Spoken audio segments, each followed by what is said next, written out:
Hey, what's up YouTube? So sorry I haven't been making videos the past few days, but I've been busy playing the Gauntlet. And let's just say it's probably a lot harder than I expected in order to make a video when you're super sleep deprived. But I just wanted to get one out today because I've actually died a few times now, so it's just not so much time rush anymore. And I don't think anyone from Berserker is going to be killing any of the bosses anytime soon, except for maybe one person. So I just wanted to go over my characters real fast and just to show you what I actually think about the Gauntlet League and what I think about hardcore PoE in general. So you can see I'm on my new character right now. It's just called Kobe Black Mamba. It's an unascended marauder at the moment. I just started leveling it. The nice thing about dying is that you get better and better through leveling. Like you go from like 8 hours to 5 to 4 to 3. And some of it's leveling gear and some of it's also just knowing what to do for your spec at all certain points in time. So I'm going to go over the gear of my main character that died, and then I'm going to show some clips of my deaths and then talk about it. And then lastly, going to give some thoughts about hardcore PoE in general. So let's get straight into it and go into the gear of my main characters. So there's this website here that keeps track of like all of the people and the ladder, and it's actually the best part about the race in my opinion. It's not actually the event, but this website, PoE Racing. So shout out to them for actually making a really cool way to keep track of the progress and to see everything as it unfolds. So this is a total level score, so you can see I'm pretty much #1 now after I died. So this pretty much adds up the level of all your characters. So let's go take a look at my main guy. So this is the guy who died first, and he died at rank 1 Berserker overall. So the gear was pretty bad. Like this was pretty early on gear. So this was, I think, tyrannical, and I just crafted on flat fizz. Reason behind this weapon is I wanted something with just a pretty high top end, because the attack speed I felt like was too much and my warcry speed was kind of not keeping up with it, my cooldown. But I was planning to just maybe use Ace Slam to get attack speed, but the axe was just too bad, so this was just a temporary axe. And I did farm the Red Blade banner. It took a long time to farm, but I would actually advise only farming it in tier 5 lighthouses, now that I think about it, because if you do the higher tier, if you even put 1 stone in, and it adds mausoleum map to the pool, which actually makes it a lot harder to get lighthouses. So that's like the main problem with the Berserker overall, is the amount of farming you need to do before the build actually becomes viable. Like if you were playing Champion or Slayer, you would immediately be able to go to red maps because you wouldn't need to farm these uniques in certain areas, or your character would not be strong enough. So I got this helm. This helm was actually pretty good. Looking at it actually makes me pretty sad. It's like 115 life of strength, and it has double res. It does not have a slot for... It does. Oh, it also has an open prefix to craft on ailment immune. So yeah, really good helm. So this amulet is pretty bad. I mainly used it just because of mana leech and it has some stats, but it also had 51 life, so it wasn't the worst. The anointment is not good. You would want to anoint Slaughter or Harvester of the Foes, or you would try to anoint, what's it called, some ailment immunity. And these rings are pretty much just life rings with some resist. Ideally, you would want to open prefix to do the channeling skill cost reduction. The chest piece is just a normal 5 link. It's actually surprisingly hard to get 6 links in the Gauntlet. I don't know if you followed the race at all, but Lighty pretty much lost because he could not find a 6 link or link his chest for a long time. So it's another life belt. So you can pretty much see everything is just a bunch of life and resist in general. And another boots with life resist and some move speed. And this is a pair of gauntlets was actually really good for ultimatum. So it basically gives you rampage. Now having rampage makes everything feel a lot better in ultimatums. You could also weapon swap with a 2-handed axe to get rampage at the start of a map.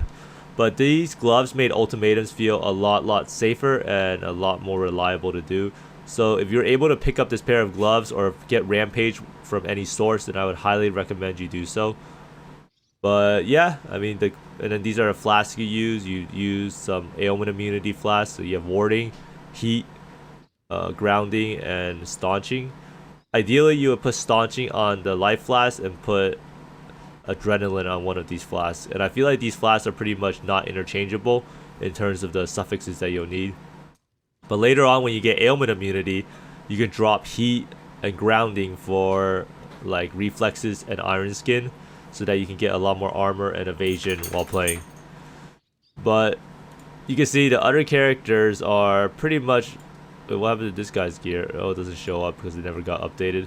And this is another one's gear. This guy's axe was a lot better, 390 PDPS. But this is also, I think, was this flaring? No, this is only T2. So basically, I made like 2 of these axes. So these are pretty much just flat fizz and attack speed and crafted IPD. If you wanted to make it really good, you would probably have to Ace-Link Exalt it for and try to hit fizz percent, and then craft on something else like accuracy quality or something for additional quality. But this character, yeah, so basically all the characters are pretty geared similarly, and I did a lot of leveling, and the tree was always identical. Now this is my most recent character, so you can see I pretty much use the same leveling gear every single time. I never died really in leveling, and hopefully I don't jinx it by saying that. But I basically just use Brisk Wrap, movement speed, Karui Ward, movement speed, and then just Wanderlust for some movement speed. I did have a pair of Nomics, which is really good, but I don't know where it went. I think I accidentally vendored it. And then just a bunch of life resist. If you don't have the resist, you can just craft it on with your crafting bench. And basically, leveling is a pretty fast experience. I think I got to level 90 on both my characters in 18 hours. And you can finish the whole campaign in like 4 to 5 hours with all skill points done. So when you die, it's really not the end of the world. It's just mainly if you really want to reroll. Like most positive man is rerolling a lot, it seems like. But yeah, so hopefully that shows you the gear overview. I haven't really gotten any GG gear yet. I do have the Bazaar map to craft on ailment immunity later, so we'll see about that.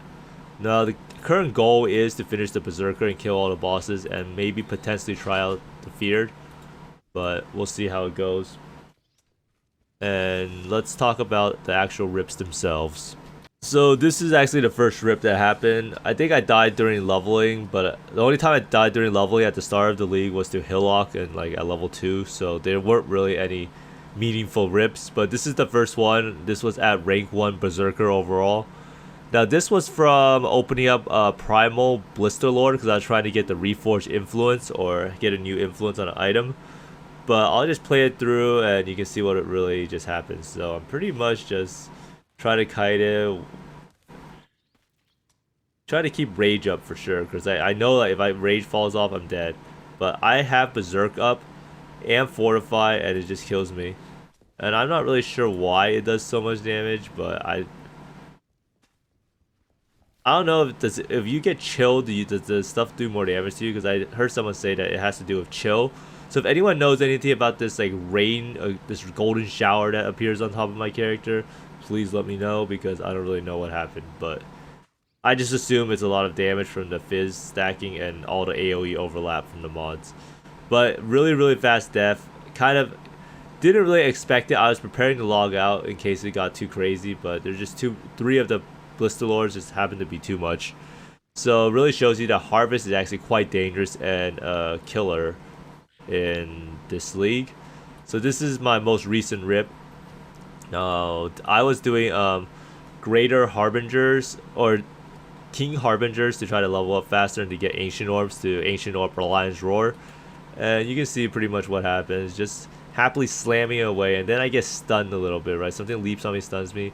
I log out at 952 HP, and the character's dead. This is like something that happens, I feel like, because the game servers are a little bit laggy, and especially when the game is in Harbinger, the game performance is really bad too. But it's just something that happens. You can even see that my latency was not really that spiky, because I have it pulled up right here. And it's just the game lagged or something when I logged out, because I've logged out like hundreds of times at like low HP. Like this isn't even considered like super low. Like 952, like 1000 HP pretty much is not low enough. I've seen people log out, and I myself have personally logged out with like 50 HP and still lived to tell the tale with lethal damage coming through. But I don't know what it is, but it's probably just a Harbinger that makes the game laggy and the logout like delayed. But You can see that if you look down here closely, you can see that the flasks are getting removed. So this is something to keep in mind if you ever play hardcore, is that there's something called nullifier that if the mob hits you, it removes all your buffs and flasks. So you can see that I'm getting re-shocked because it removes the grounding. So as I said before, right, in reality this death is because the servers are bad and the game is not meant for hardcore. But it is also a death because of not having ailment immunity, and it would never happen if I had ailment immunity already. But in the next character I'll have ailment immunity because I can do the T15 map and get the, what's it called, the recipe fast enough. But I have all of the stuff discovered already, so yeah. This is just an unfortunate death, but it happens. And I think I have one more, which I don't really know where to find, but let me see. Yeah, let me see this one. So this is actually a leveling death that occurred. And this one was just, I was reading chat. You can see my eyes look over. Oh, wait. Can you see? You see my eyes look over right here. Yeah, look over. And then as I was looking over, this thing came back and did some ticks of damage to me. So let me slow it down. So the little Roomba, or whatever you want to call it, comes back while I'm looking over, and I didn't notice it. And then I tried to smoke mine flame dash, but this flame dash was actually on cooldown, and I can't really see the flame dash cooldown because, as you can see when I play on this thing right here, my flame dash is usually on the alternate skill bar. So usually when you have flame dash and smoke mine, you can animation cancel the smoke mine with flame dash to get that extra movements to cancel it so that you travel extra distance. So pretty much if I meant to like travel around the corner in like an L-shaped movement, but it is what it is, and I guess chat kind of distracted me a little bit. And I also logged out with like 14 HP, but I had logged out a little earlier than that. But it just shows you like you can't really rely on logging out too much. The servers are just terrible, and yeah. But now I'm going to talk about the state of hardcore and what I think about it as a returning person who used to play hardcore a lot. So this is pretty much the state of hardcore, so I just wanted to play it through real fast. So this is Steel Mage's death, right? So he's pretty much just been gearing up his character, doing like heists, which is like relatively safe for his character. And he's talking about something, and then the game just freezes, and he tries to log back in. Now this is an issue that happens a lot. It's called packet loss. Is when you disconnect from the game, but the game doesn't disconnect your characters. So your character is still in the game for 6 seconds until it gets taken out. So 6 seconds is actually an eternity in Path of Exile, and that's why if you're alone in the game for 6 seconds and there's any mobs near you, your character is going to be dead. Because most of your defenses come from flasks, and you can't press flasks when you're not in the game, right? So he already knows like pretty much what happened, and then his character's dead, and yeah, it's a horrible feeling to have. Now this is also I'm Exile, and congrats on him to winning the Gauntlet. So he's making an Inquisitor. This is actually his first map on his character, right? So he's just finished crafting up a weapon, and then he's trying to map, and then he's about to play the game, and then what do you know? The game crashed again. And now he's logging in, and he already knows that his character might be dead, but his character is a little different because he wasn't really near any mobs. But yeah, and yeah, the game is just trash for hardcore if you try to expect the game to be perfect. Now I like to think of hardcore as more of like an experience rather than something to really like get super crazy over. If your character dies, if your character dies, it dies, right? Like it's not like you just can't get too attached to the character, and you can't really start blaming the game too much. The game isn't perfect, and I would only recommend hardcore if you can accept the fact that stuff will be outside of your control and that you will die. But that's just my 2 cents on hardcore. I don't like the fact that most of the builds just require you stacking a bunch of life, and there's really no build diversity. Like currently in this league, at least, I don't see like any build doing that well outside of like a few. And the ones who do well is because they spent forever farming. Now that's just a playstyle thing. Like obviously duelists will be the best because you don't need to farm any specific items, and you can just go straight into T16 maps. But all the other classes need some sort of farming. That's not necessarily a bad thing. It's just maybe that duelist is just too powerful in terms of the gauntlet. But regardless, this type of death really sucks the soul out of you and makes you not want to continue. And Steel is honestly a champ for always re-rolling. And I mean, it's happened to him so many times, and every single time it never feels any better to watch. But yeah. Anyhow, that's gonna be about it for the video. I hope it gives you some insight on what I personally have been doing in Gauntlet. And it was pretty nice to die at rank 1 on the Berserker. I did not expect to do so well because I never really practice the leveling process. In fact, the practice was super scuffed because TBC came out. But for the next videos, hopefully I can showcase some boss kills, or maybe my character being level 95. I don't think I've never... 91 is pretty low level in general. I haven't even been able to do Awakener yet. So I'll try to update everyone with a new video. Hopefully it's not going to be a new RIP video compilation. But yeah, died a lot, but still had a bunch of fun, and that's really what it is all about. I'm not too salty about any of the deaths, although only one of them is probably legitimate, which is the Harvest one. But we'll go again and hopefully get some boss kills in, or maybe do the Fear Bounty. But if you like the content, be sure to like and subscribe. I'm still streaming every day, although I usually stream the leveling process off stream since it's a lot easier to do. And leveling is pretty boring anyhow, but if you have any questions, be sure to ask or submit it in the comment below. And thanks for watching, and I hope you die less than I do.